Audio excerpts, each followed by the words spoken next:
Bapak Ibu yang terkasih, saudara-saudara, Shalom. Apa kabar Bapak Ibu?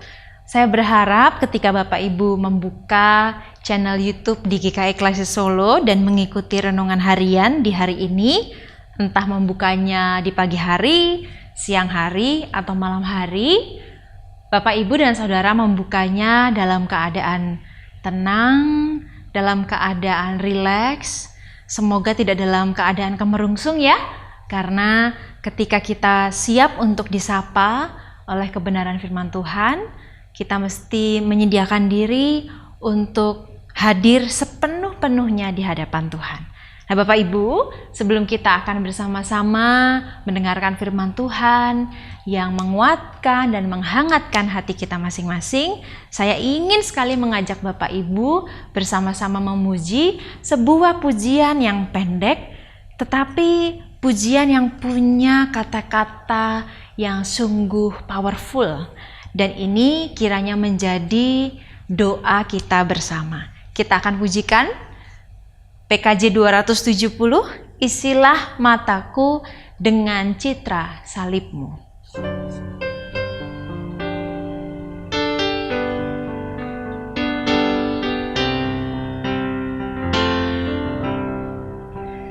Isilah mataku dengan citra salibmu, dengan kasih-Mu penuhi hatiku.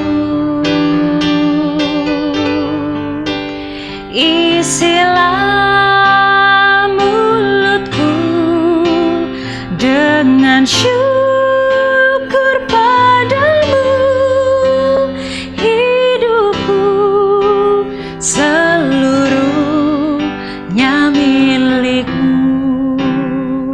Kita ulangi lagi ya.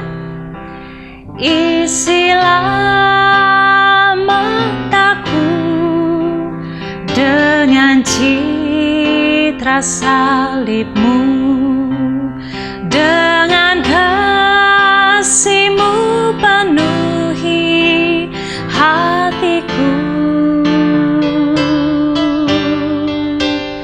Isilah mulutku dengan syukur padamu, hidupku seluruhnya milik-Mu. Mari kita berdoa Bapak Ibu. Apapun keadaan kami hari ini, kami menyadari masih ada nafas, detak jantung, dan aliran darah.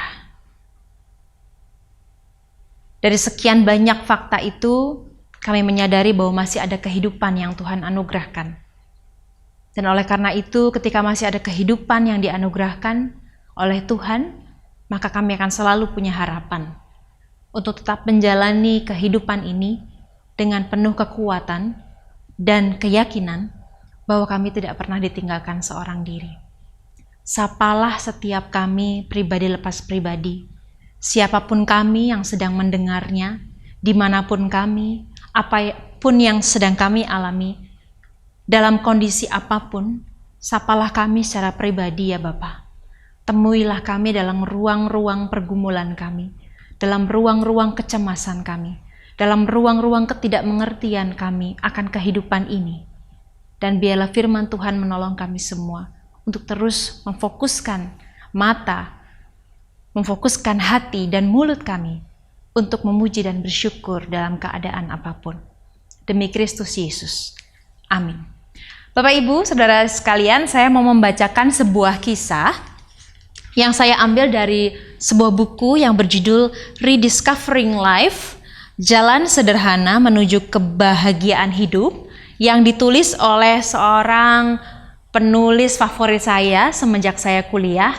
Dan penulis ini selalu mengajarkan atau membagikan refleksi-refleksi iman yang begitu mendalam. Kalau Bapak Ibu tahu, mungkin pernah membaca, dia adalah Anthony de Mello. Dia adalah seorang imam Yesuit yang punya kebiasaan untuk dulu ketika beliau masih hidup begitu ya, membuat retreat gitu ya, yang membangun kesadaran akan hidup dan akan iman, serta dapat menemukan Tuhan dalam segala. Saya mau membacakan sebuah cerita yang Anthony de Mello tuliskan dalam buku ini. Apakah itu yang kita sebut kehidupan? Lihatlah dunia dan kemudian saya akan mengajak Anda untuk melihat kehidupan Anda sendiri. Lihatlah dunia. Kemiskinan di mana-mana. Saya baca di harian New York Times baru-baru ini bahwa para uskup di Amerika Serikat mengklaim ada 33 juta orang di Amerika yang hidup di bawah garis kemiskinan. Garis pemisah yang dibuat oleh pemerintah sendiri. Jika Anda berpikir itu kemiskinan, Anda harus pergi ke negara-negara lain dan lihatlah kemelaratan, kekumuhan, dan penderitaan. Anda menyebutnya kehidupan? Baik, saya punya berita untuk Anda. Saya dapat menunjukkan kehidupan pada Anda bahkan di tempat itu. Sekitar 12 tahun yang lalu, saya diperkenalkan dengan seorang penarik becak di Kalkuta. Ini menyedihkan. Maksud saya, seorang manusia menarik becak, bukan kuda yang menarik Anda. Seorang manusialah yang menarik Anda. Harapan hidup manusia yang malang ini berkisar antara 10 hingga 12 tahun sejak ia mulai menarik becak. Hidup mereka tidak bertahan lama. Mereka pasti akan terkena TBC dan mereka akan cepat meninggal. Nah, Ramchandra namanya. Ramchandra menderita TBC. Pada waktu itu ada sekelompok kecil orang yang mengerjakan aktivitas ilegal, yakni mengekspor kerangka manusia. Pemerintah pada akhirnya menangkap mereka. Namun, tahukah Anda apa yang biasanya mereka lakukan? Mereka membeli kerangka Anda semasa Anda masih hidup. Jika Anda sangat miskin, Anda akan datang ke mereka dan Anda menjual kerangka Anda seharga kira-kira $10. Maka orang-orang ini akan bertanya kepada penarik-penarik becak, "Sudah berapa lama kamu bekerja di jalanan?" Orang seperti Ramchandra akan menjawab, 10 tahun. Dan para pembeli ini akan berpikir, hidupnya kayaknya nggak akan lama lagi. Baiklah, ini uangmu. Lalu ketika salah seorang dari penarik becak ini meninggal, mereka akan mengambil tubuhnya dan membawa mereka pergi. Dan kemudian ketika tubuhnya membusuk melalui proses tertentu yang mereka gunakan, mereka akan memiliki kerangkanya. Ramchandra telah menjual kerangkanya. Itulah betapa miskinnya dia. Ia punya istri, ia punya anak-anak, dan ia menyandang kemelaratan, kemiskinan, penderitaan, dan ketidakpastian. Anda tidak akan pernah berpikir bahwa di situ ada kebahagiaan, bukan? Namun tampaknya tidak ada yang mengganggunya. Ia sepenuhnya baik-baik saja. Tidak ada yang membuatnya kecewa atau sedih. Saya berkata kepadanya, "Tidakkah kamu kecewa atau sedih?" Ia menjawab, "Karena apa?" "Tahu sendirilah masa depanmu, masa depan anak-anakmu." Lalu ia berkata, "Ya, saya melakukan yang terbaik semampu saya, tetapi selebihnya ada di tangan Tuhan." Saya mengatakan, "Hei, tetapi bagaimana dengan penyakitmu? Itu menyebabkan penderitaan, bukan?" Ia menjawab, "Sedikit. Kita harus menerima hidup sebagaimana adanya."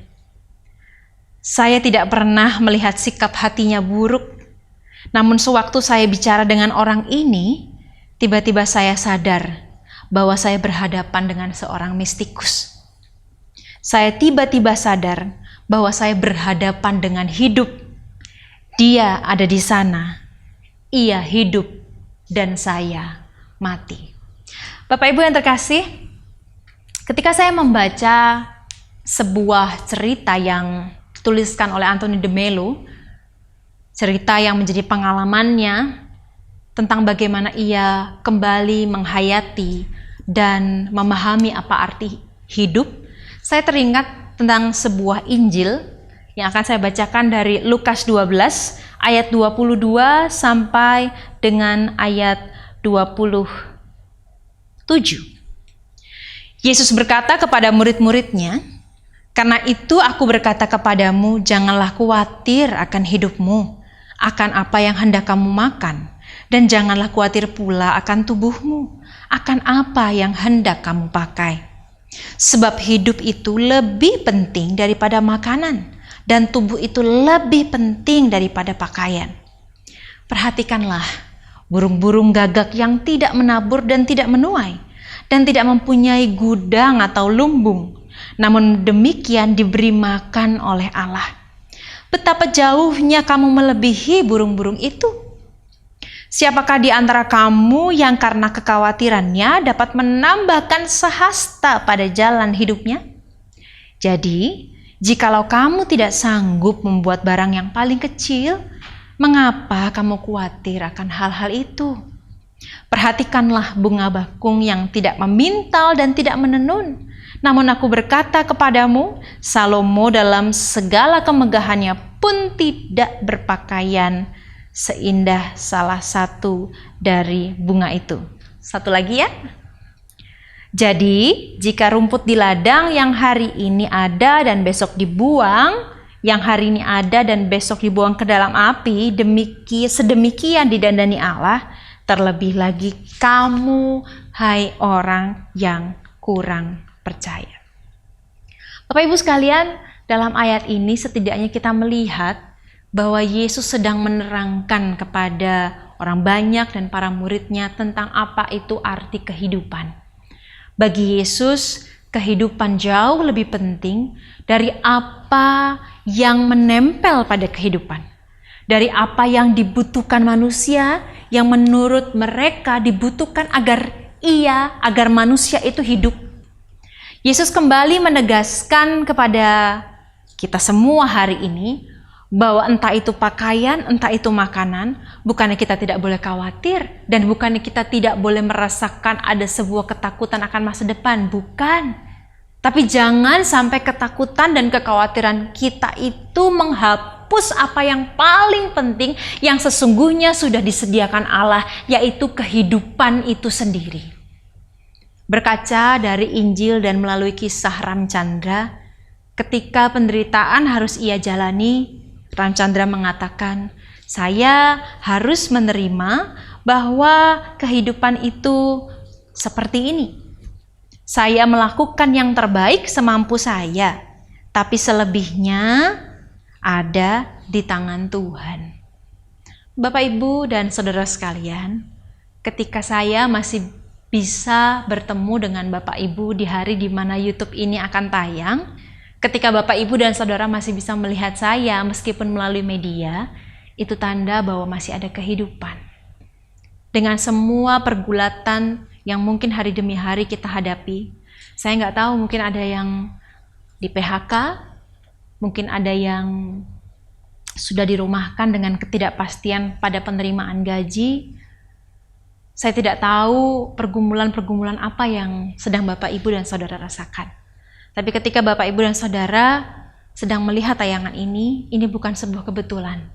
Ada sebuah pesan yang Allah ingin sampaikan kepada Anda, siapapun Anda, dimanapun Anda, bahwa segala kekhawatiran dan ketakutan kita jangan pernah menghapuskan pada sebuah kenyataan bahwa Allah memberikan kita kehidupan.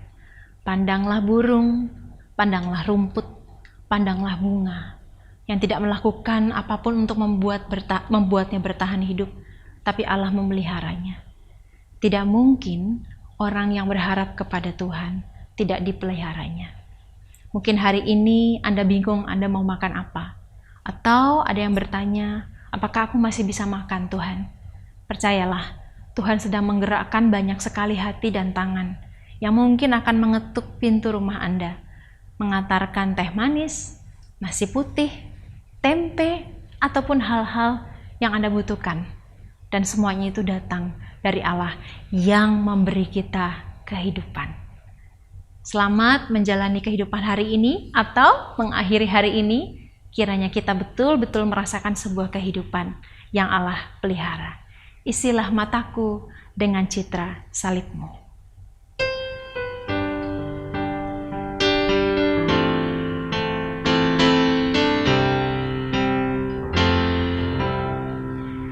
Isilah mataku dengan citra salib-Mu, dengan kasih-Mu penuhi hatiku.